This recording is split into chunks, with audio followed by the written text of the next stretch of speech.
Hotelier Chris Walker has spent 30 years building his business and becoming a talisman for tourism in Galloway. But in the current climate, he's a very worried man. His doors are shut, and whilst his staff are protected for the short term, he doesn't qualify for any other support. Initially, we were quite encouraged with what the government was saying, that the staff would be furloughed, and that was our main concern. We've 27 staff, so they're protected to some extent with their 80% furlough pay.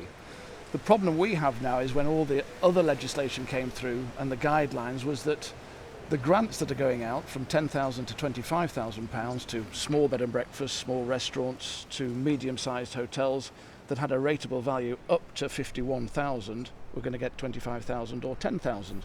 But we fall out with that category. Our rateable value here is 65,000. And currently we get nothing, and there must be many hotels in the Lake District and the south of Scotland that are in exactly the same boat.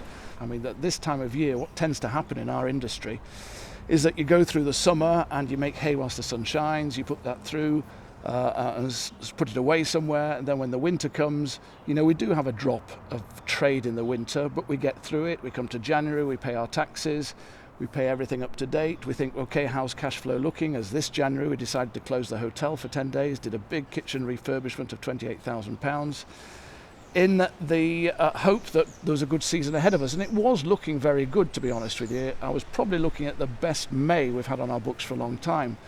And then when this dreadful pandemic came along, and of course, saving lives is the main thing in it all, but we just felt really cut off. And we had no support at all.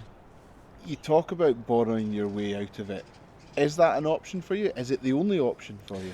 Yeah, I mean, it is an option. It's a last resort option because, there are other businesses that are getting £10,000 and £25,000 non-repayable grants, and that's going to keep them going. £25,000 is a month's wages for us here. But, when you're borrowing, you've got to pay it back, and it'll have an impact on the business looking further down the line. We have no idea when we come out of this, Bruce, what's going to happen. As lockdown continues, Chris is spending his time lobbying politicians at Westminster, Holyrood and in Dumfries in the hope that his business and others can get what he calls lifeline support. Bruce Mackenzie, ITV News in Kirkcudbright.